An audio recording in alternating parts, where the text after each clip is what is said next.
గుండెల మీద చెయ్యేసుకుని ధైర్యంగా, నిజాయితీగా కామెంట్ చేయండి. 2029 ఎన్నికల్లో జగన్ మళ్ళీ సీఎం అవుతారా? ఖచ్చితంగా అవుతారు. అస్సలు అవ్వరు. ఖచ్చితంగా అవుతారు. పొరపాటును కూడా అవ్వరు. లేదా ఖచ్చితంగా అవుతారు. అంత సీన్ లేదు. ఈ రెండిట్లో ఒకటి కామెంట్ చేయండి. 500 కామెంట్స్ టార్గెట్ పెట్టుకున్నాం. ఈ వీడియో వైసీపీ పెద్దల వరకు, టీడీపీ పెద్దల వరకు వెళ్తుంది. వాళ్ళందరూ కూడా ఈ కామెంట్స్ చూస్తారు. నాకు కానీ మా టీంకి కానీ మీరు ఇచ్చే కామెంటే కొండంత బలం. 10 ఇచ్చినా, 100 ఇచ్చినా, 1000 ఇచ్చినా మీ కామెంట్ చూసి మేము మురిసిపోతాం, చాలా సంతోషపడతాం. మాకు కొండంత బలాన్ని, బూస్ట్ని ఇస్తుంది. కాబట్టి ఒక్క కామెంట్ అడుగుతున్నాను, ఇంకేం అడగట్లేదు. ఛానల్ సంబంధించి ఒక కామెంట్ ఇచ్చేసి వీడియో చూడడం కంటిన్యూ చేయండి. ఇప్పుడు ఆంధ్రప్రదేశ్ రాజకీయాల్లో ఒక ఆసక్తికరమైనటువంటి చర్చ దారితీస్తోంది. జగన్మోహన్ రెడ్డి, మాజీ ముఖ్యమంత్రి జగన్మోహన్ రెడ్డి మావిగన్ అనే ఒక కొత్త పదంతో ప్రజల ముందుకు రావడం అనేది ఒక పెద్ద డిస్కషన్ పాయింట్గా మారింది. రాష్ట్ర వ్యాప్తంగా ఈ మావిగన్ అనేటువంటి పదం పెను సంచలనం సృష్టిస్తోంది. అసలు ఈ మావిగన్ అంటే ఏంటి అనేది ఎవరికీ అర్థం కాకపోయినా దీని వెనక ఏదో పెద్ద వ్యూహం ఉంది అనేటువంటి ప్రచారం మాత్రం చాలా స్ట్రాంగ్గా నడుస్తుంది ఇప్పటికీ. గతంలో అమరావతి అక్కడే ఉంటుందని చెప్పి అధికారంలోకి వచ్చిన తర్వాత ఏమో 3 రాజధానుల యొక్క ప్రపోజల్ తీసుకొచ్చారు జగన్మోహన్ రెడ్డి. ఇప్పుడు ఎన్నికల్లో ఓడిపోయిన తర్వాత 2 ఏళ్లకి కొత్తగా మావిగన్ అనేటువంటి పదాన్ని తీసుకురావడం వెనక సొంత పార్టీలోనే చాలామందికి అనుమానాలు కనిపిస్తున్నాయి. ఈ వ్యవహారం మొత్తం చూస్తుంటే జగన్ చుట్టూ ఉన్న వాళ్ళే ఆయన మీద కుట్ర చేసి తప్పుదోవ పట్టిస్తున్నారు అనేటువంటి ఫీలింగ్ వైసీపీ సపోర్టర్లో చాలా స్ట్రాంగ్గా కనిపిస్తుంది. అంటే రాజకీయాల్లో ఎప్పుడు మాట్లాడాలో, ఎలా మాట్లాడాలో తెలియకపోతే అది తీవ్రమైనటువంటి నష్టాన్ని కలిగిస్తుంది. ఇప్పుడు జగన్ పరిస్థితి కూడా అలాగే ఉంది అంటున్నారు విశ్లేషకులు. ఆయనకి ఎవరో ఒకరు స్క్రిప్ట్ ఇచ్చి పంపించారా?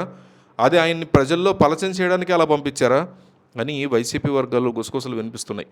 రాజధాని విషయంలో జగన్ తీసుకుంటున్న నిర్ణయాలు పార్టీకి మేలు చేయడం కంటే కీడు ఎక్కువగా చేస్తున్నాయి అని గత ఎన్నికల ఫలితాలే ప్రూవ్ చేశాయి. 2024లో అమరావతి మీద యుద్ధం ప్రకటించడం వల్లే గతంలో 151 సీట్లతో ఘన విజయాన్ని సాధించిన జగన్ కేవలం 11 సీట్లకే అట్టర్ ఫ్లాప్ అయినటువంటి పరిస్థితి ఉంది. ఎంత జరిగినా అదే పాత పందాలో ఆయన వెళ్తుంటే కేడర్లో ఒక అసహనం ఉంది. ముఖ్యంగా మావిగన్ అనే పేరు మీద సోషల్ మీడియాలో జరుగుతున్నటువంటి ట్రోలింగ్ ఇవన్నీ చూసి పార్టీ సానుభూతి పట్ల తలదించుకునే పరిస్థితి, ప్రమాదం ఉంది. అసలు ఈ పేరు ఎక్కడి నుంచి వచ్చింది, దీనివల్ల రాష్ట్రానికి వచ్చేటువంటి లాభం ఏంటి, ఇదంతా కూడా ఎవరు చెప్పలేనటువంటి పరిస్థితి ఉంది. విజయవాడ, గుంటూరు, మచిలీపట్నాన్ని కలుపుతూ ఏదో కొత్తగా చేస్తామన్నటువంటి ఆలోచన బాగున్నా అది ప్రజల్లోకి వెళ్ళిన విధానం ఏదైతే ఉందో అది మాత్రం చాలా విచిత్రంగా వెళ్తుంది. ఇలాంటి వింత పోకడల వల్ల జనం జగన్ని నమ్మడం మానేసేటువంటి డేంజర్ ఉంది. జగన్ చుట్టూ ఉన్న వాళ్ళే ఆయన మీద కుట్ర చేసి మరీ ఇట్లాంటివి ఇస్తున్నారా ఆయన మీద అని ఆయన అభిమానులు కంగారు పడుతున్నారు. గతంలో కూడా జగన్ ప్రాణాలకు ముప్పు ఉందనే ఒక విచిత్రమైన ప్రచారం జరిగింది. చూస్తే అది ఎవరో ఎక్కడో మాట్లాడుకున్నటువంటి మాటలు తప్ప ఇంకేమీ లేదని తేలిపోయింది. ఇలాంటి అరకొర సమాచారంతో ప్రజల ముందుకు వెళ్ళడం వల్ల పార్టీ యొక్క గౌరవం మంటగలిసిపోతుంది అంటున్నారు. ఇప్పుడు కూడా ఈ రాజధాని మార్పు లక్ష్యం అని చెప్పడం ద్వారా అమరావతి రైతుల్ని మళ్ళీ రెచ్చగొట్టినట్టుగా అవుతుంది వైసీపీ పార్టీ. దీనివల్ల వచ్చే ఎన్నికల్లో కూడా పార్టీలో గడ్డు పరిస్థితులు ఎరిగేటువంటి డేంజర్స్ కనిపిస్తున్నాయి. అమరావతి ప్రజలు ఒకవైపు సంబరాలు చేసుకుంటుంటే జగన్ ఇలాంటి తప్పు నిర్ణయాలు తీసుకోవడం వల్ల రాజకీయంగా వైసీపీ బాగా వెనకబడిపోతుంది.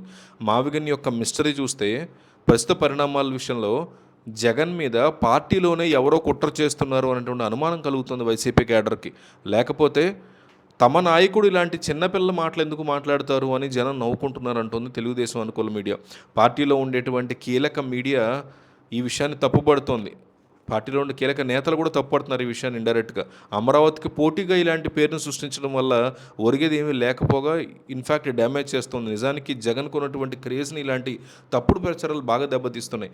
రాజకీయంగా మళ్ళీ పుంజుకోవాలి అంటే ఇలాంటి వింత ప్రయోగాలు మానుకుని పనికొచ్చేటువంటి పనులు చేయాలని క్యాడర్ కూడా కోరుతోంది.